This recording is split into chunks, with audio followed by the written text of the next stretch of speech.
right, we are rolling.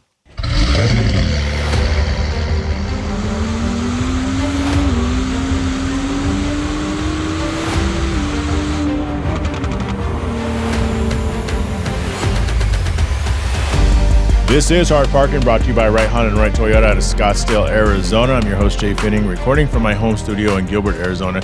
You know, the funny thing is, going into 2026, I decided, I don't really need to tell you who I am and where I'm recording from, but the reality is this podcast is nowhere where it needs to be, and so I'm going to continue introducing myself. I am the host. I am Jhae Pfenning, and this is my podcast.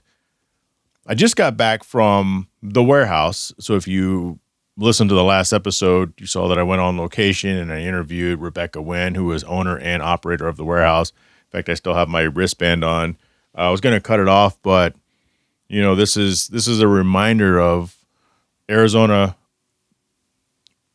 Car Week. I keep struggling with Car Week versus Auction Week, but it's a reminder of Arizona Car Week because, at the last episode, I said that I wasn't sure if I would be able to get to the auction and what I'd be able to do, but I did know that I was going to go to the warehouse for tonight's event with the artists, and it was an excellent event.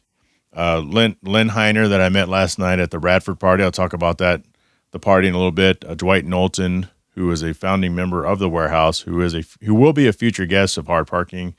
They had another guy named Bill Pack and David Townsend.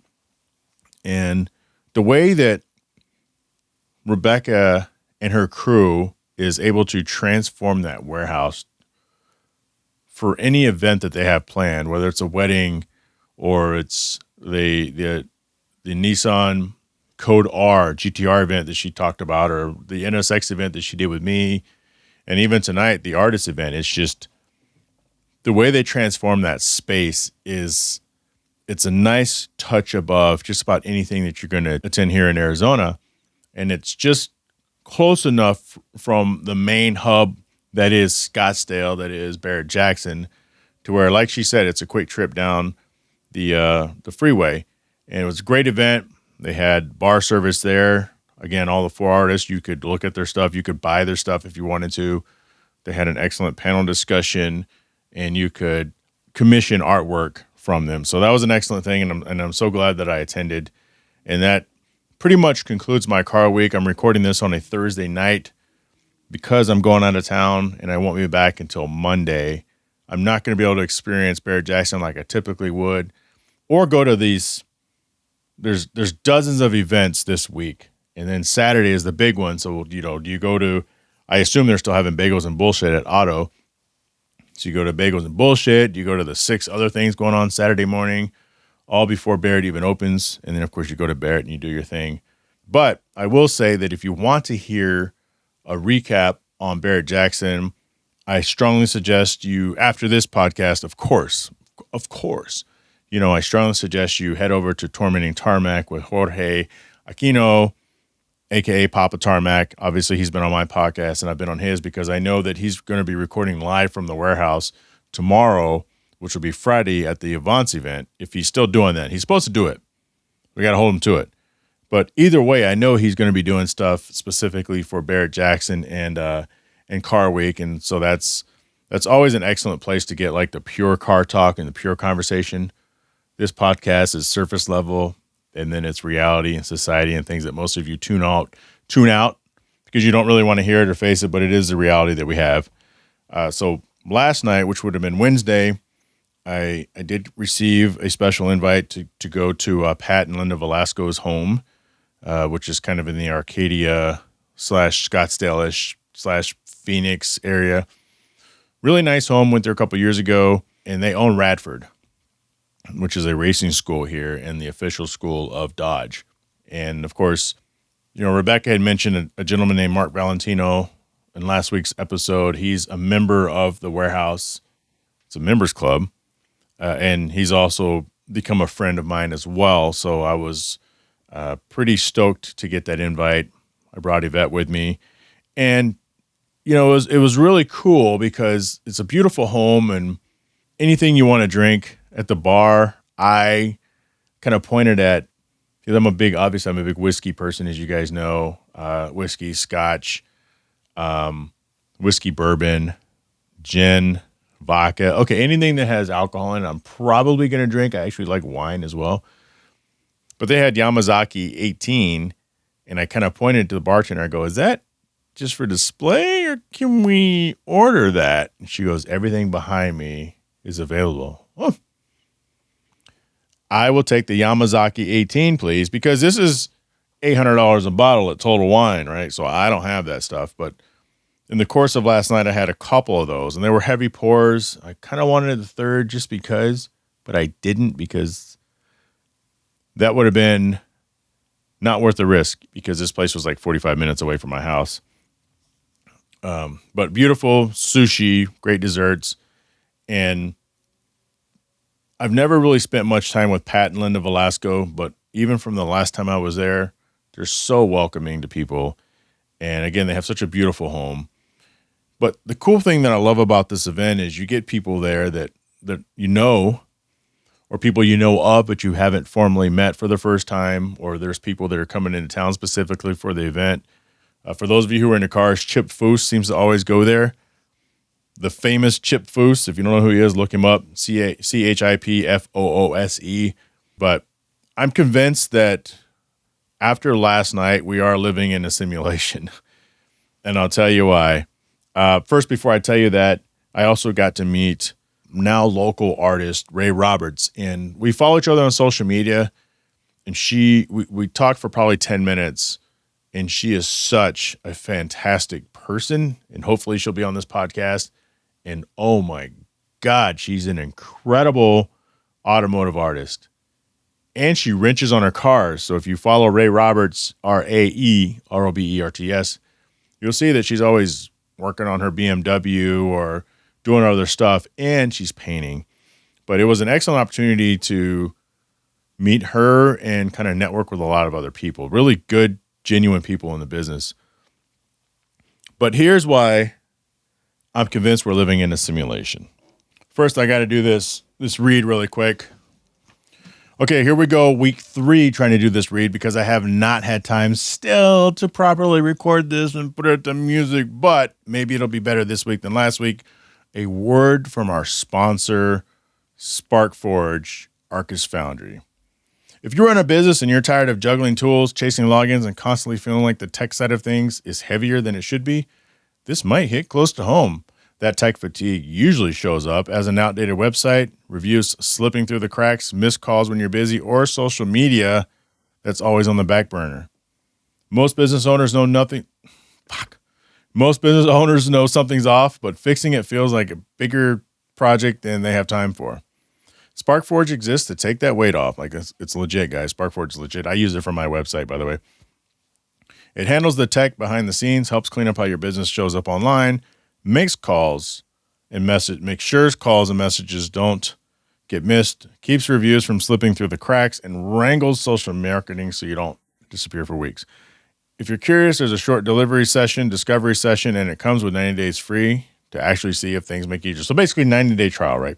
So if you want to take advantage of the 90-day trial, head over to SparkForge, head over to getsparkforge.ai/hard parking and get started. I kind of cut some of that off because, damn it, it's just hard to read.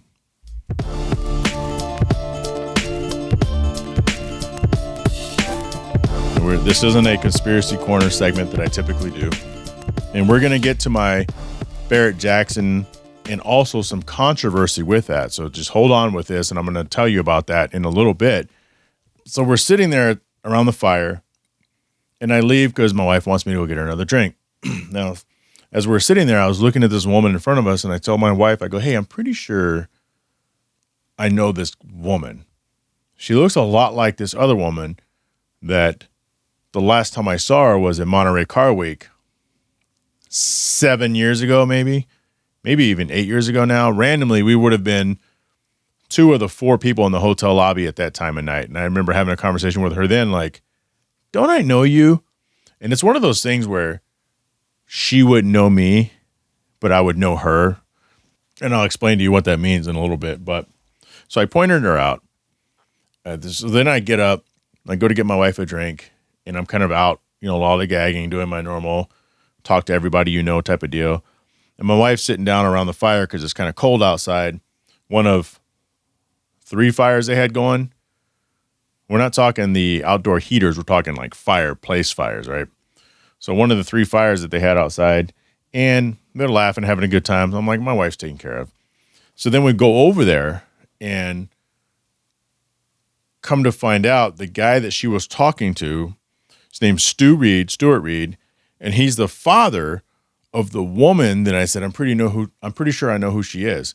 Now, her name's Christine. Why do I keep falling back on this simulation thing? We are in Arcadia/Scottsdale, Arizona. I remember her from Grand Rapids, Michigan, when I used to work at the Bob as a assistant manager of security bouncer. At the time, she worked for the Bob, and I think she may have been dating, well, let's just say, I'm pretty sure she was dating Greg Gilmore, which was one of the owners of the Bob, the big old building, pretty much the most happening place in Grand Rapids, at least at the time. And I remember her because she would always come in, blonde lady, come in, go upstairs, work, come downstairs, didn't really talk to anybody, and would leave. And when you're on security, you don't forget who the owner's woman is, right? Not a big deal. So then fast forward to the super random weird time that I ran into her at Monterey Car Week, of all places. And I remember having a conversation with her about that and kind of reminiscing just a little bit. And I didn't know, but she does a lot with cars, so I'm like, oh, wow, this woman who didn't seem like, and again, I don't know, but you judge people. It's like, she never talked to us, so you didn't really know what she was into. And it's weird because she's so big into cars. And obviously I'm into cars, right? Not as much as Jorge Aquino of Tormenting Tarmac, but, I'm still into cars. I mean, Hard Parking, the non-automotive automotive podcast. And so he ends up being her father. So we connect and we all talk and we're laughing about it. So then at some point she starts talking about some friends that she knows here, Arnie and Lena, and how they became friends because of dogs. I'm like, wait a minute, I know Arnie and Lena. I'm on hug status with them. When you see people, you shake their hands or you give them hugs. I'm on hug status with Arnie and Lena, and I'm like, this is crazy. And I figured she met them in Illinois or Wisconsin because they're snowbirds. They have a house here and they have a house there. But I think she met them here. So I'm like, this is crazy. So then there's this other couple sitting across from us, and they're like, hey, this is our first time here.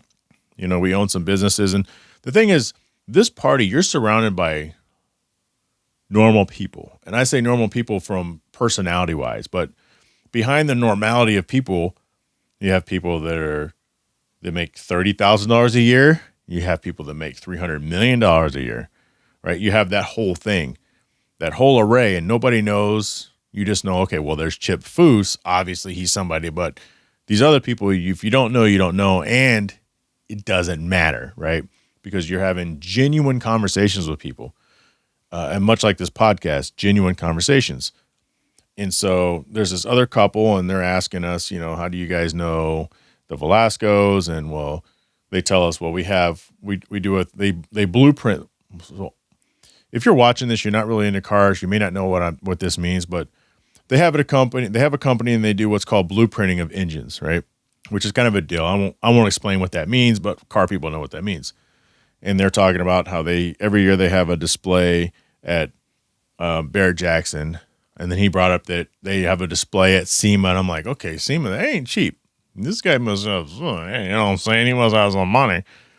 But they tell us that they're from Nebraska. Now, how many people do you know from Nebraska? I don't know a lot of people from Nebraska. And so they ask us, do you guys know anybody from Nebraska? And I'm like, well, my family on my mother's side, in fact, my mother's now deceased oldest sibling is from Nebraska.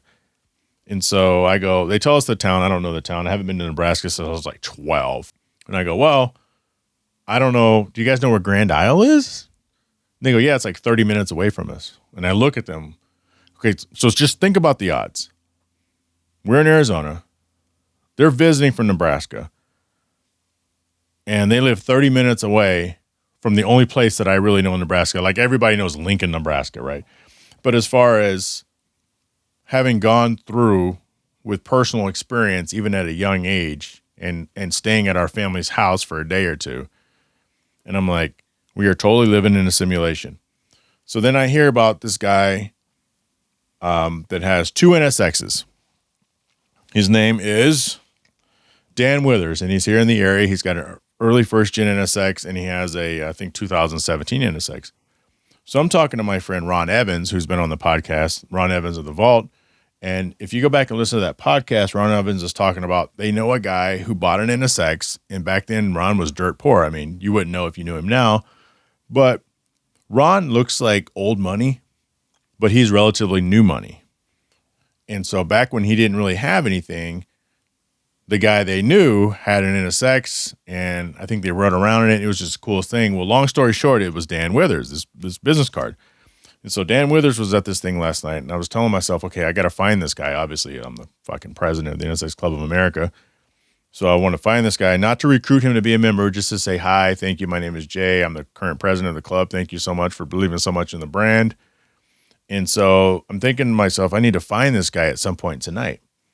So I'm talking to Chip Foose, and I think he remembered me from 2 years ago. Not a lot of people look like me except for Will Smith.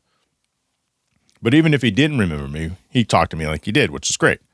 We kind of connected on the Art Center stuff because, spoiler alert, if this is your first time watching or listening to this podcast, people thought I was going to be an artist. I still kind of am an artist, but I just display it in different ways, I guess.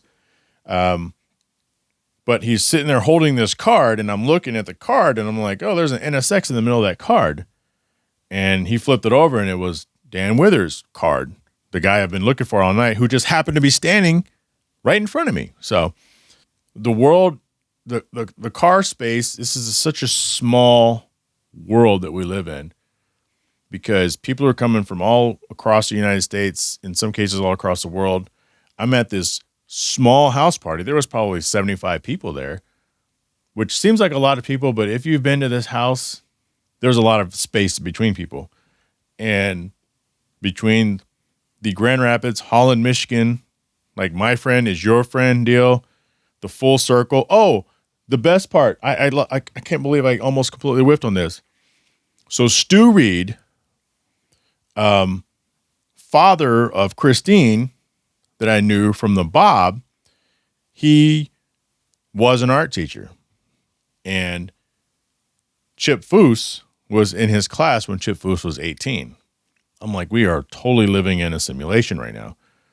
Now, I have an acquaintance, a friend here, Kayla, and her fiance are getting married soon. And the last time I saw them was at this party 2 years ago. Kayla Rundle, some of you already know Kayla. Kayla was also Stu's student and I discovered this through conversation later in the night. And then, she kind of, I think she spoke on his behalf or presented him or something, but I'm just like, are you kidding me? Totally living in a simulation, but it was a great event. And it's stuff like that. Nobody's car was inside. Well, Brian Cole's Viper GTS, ACR, GTS. He has both. That was parked inside. You may have seen it in my story. And he's a future guest. I've been talking about maybe getting Brian Cole on here for a while, and he's down to do it. It's just timing, right? But some people I knew, some people I met, but it's all genuine conversation, and that's what the car community is all about, because I love going to those events to meet new people. I love going to those events to network and, possible future guests or possible whatever else. And it was just the coolest thing in the world. So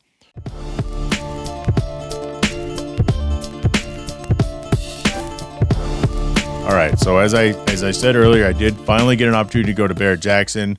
I linked up with Daryl and his son Weston, and I mention them every year.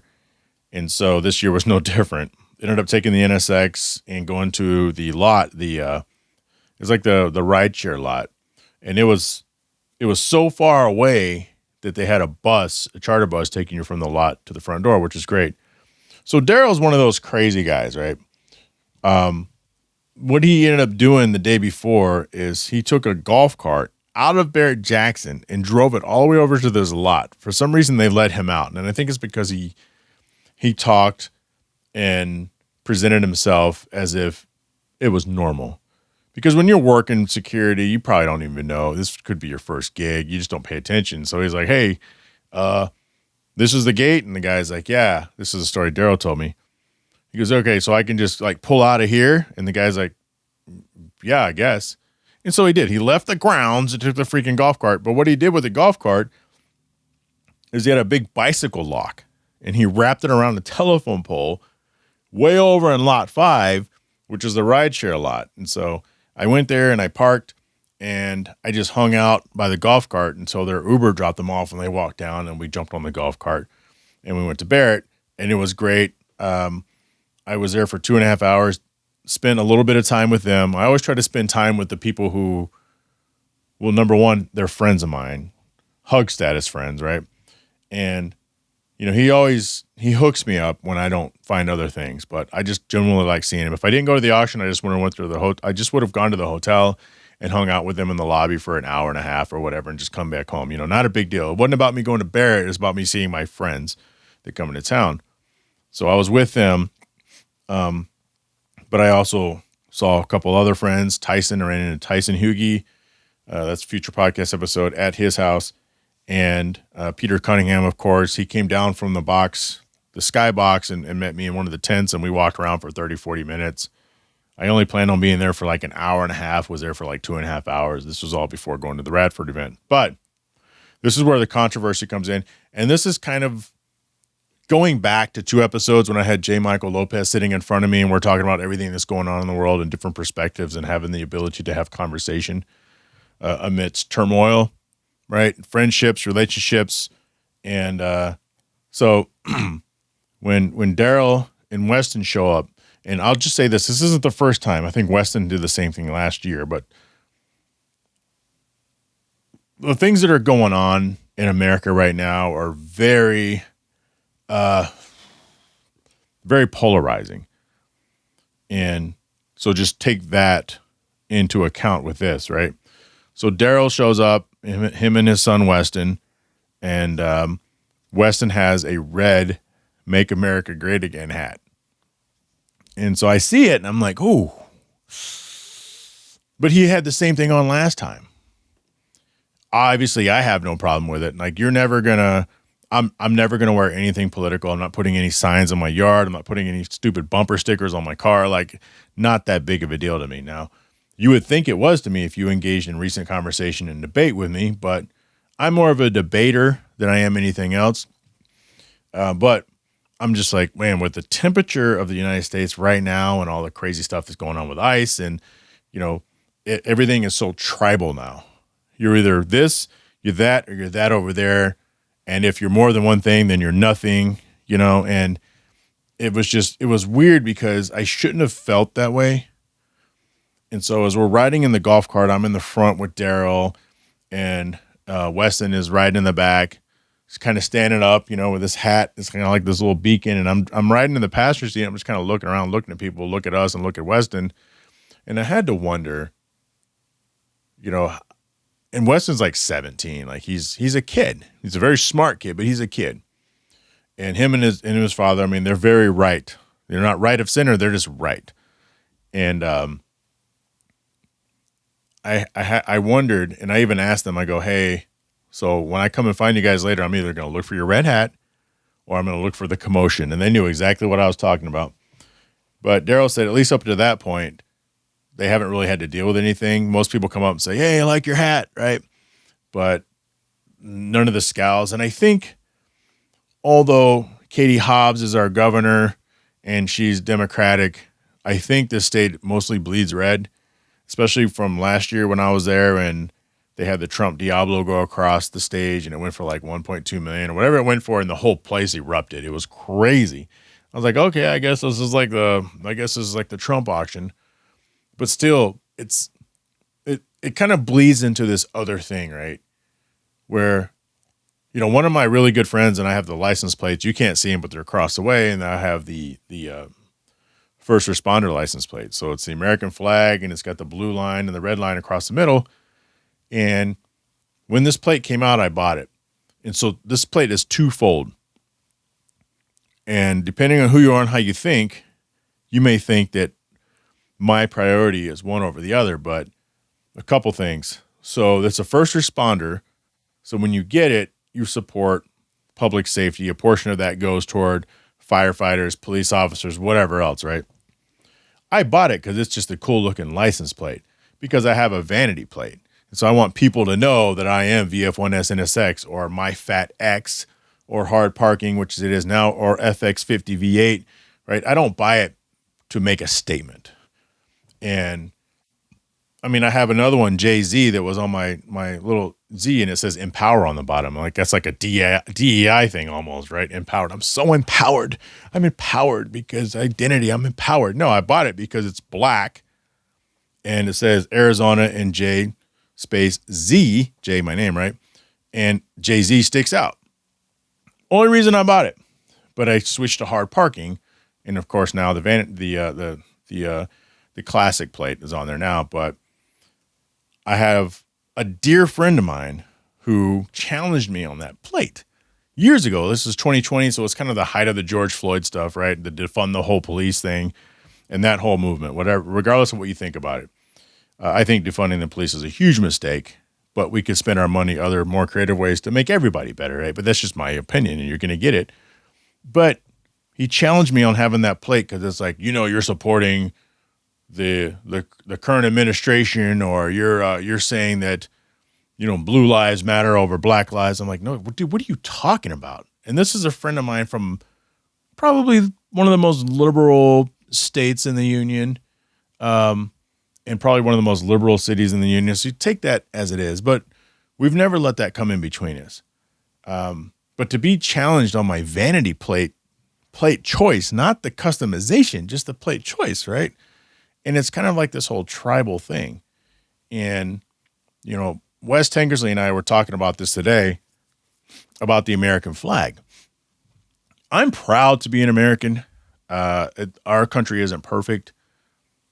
If you don't like what's going on, wait 4 years. It's going to change, right? Because different administrations come and do their own thing. And there's not a lot of things that a president or an administration does that actually personally or financially impacts most of us, unless you're own big business or you do all this other stuff. Like most of the stuff, the decisions they make that goes through legislation, it doesn't really impact us. But what impacts us is what we see, what we feel, what we believe to be right versus wrong, and those are all valid things. But I think we're in a dangerous place where you're either with me or against me.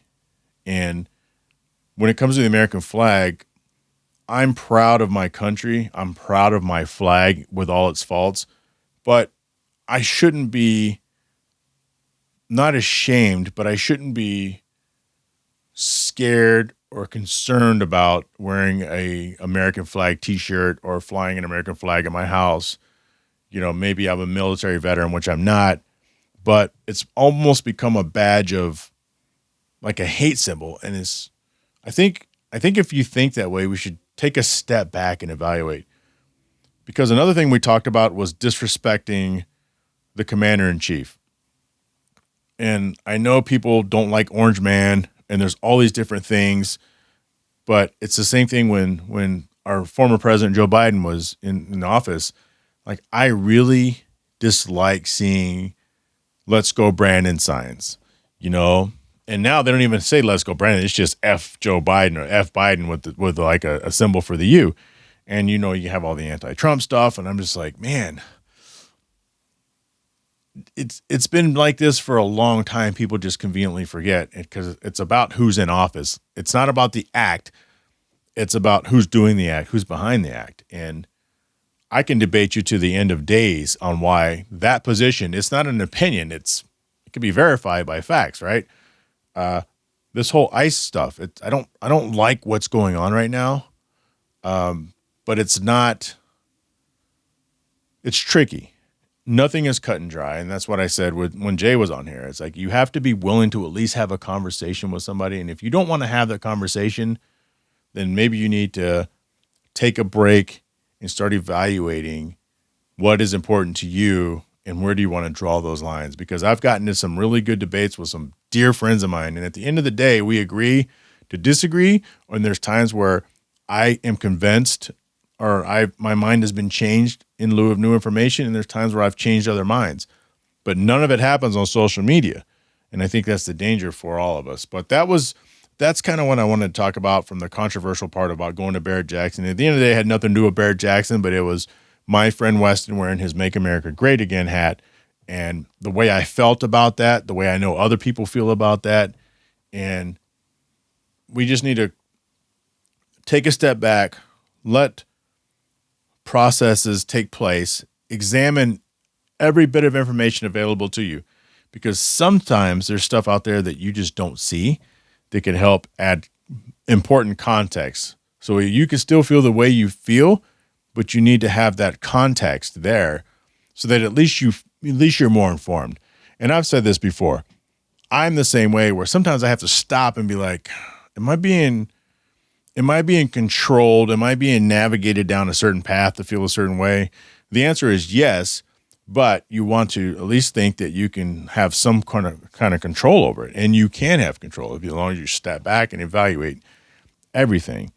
You know, it's like we talked about the Renee Good thing, and two things can be right about the same situation, and we're still learning stuff. And at the end of the day, my main point remains the same in that situation. It never should have happened. She should have never been there. She should have never been part of this anti-ICE group. It's not her fault. I don't blame her. It's the media, it's the system, it's the environment that's been gaslighted by both sides, Republicans and Democrats and the media. And at the end, the people are the ones who kind of get screwed.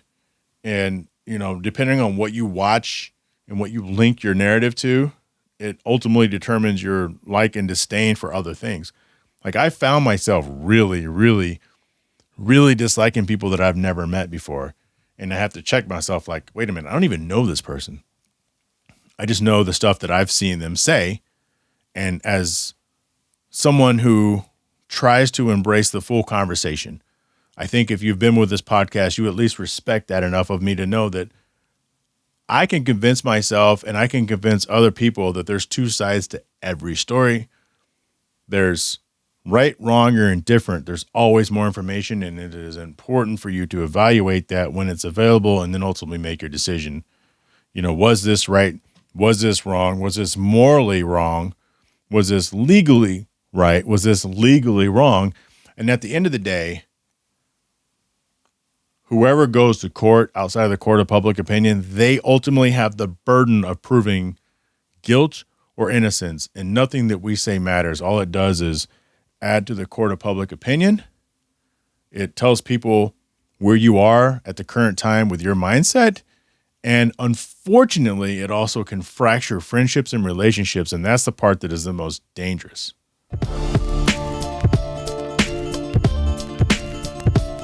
Okay, so you guys are still here. Thank you so much. I want to thank my sponsors, Right Honda, Right Toyota, Spark Forge from Marcus Foundry, Auto Cannon, officially licensed Honda and Acura gear. I'm wearing an Auto Cannon shirt right now.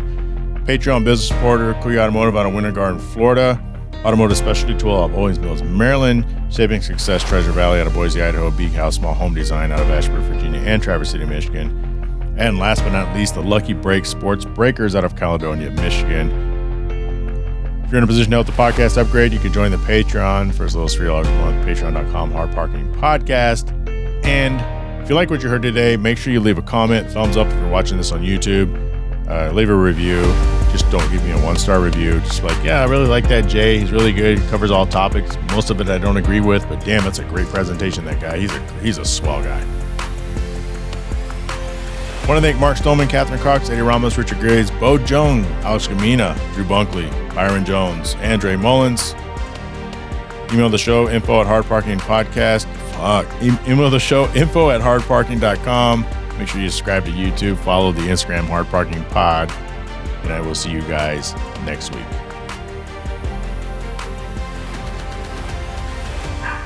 Shut up!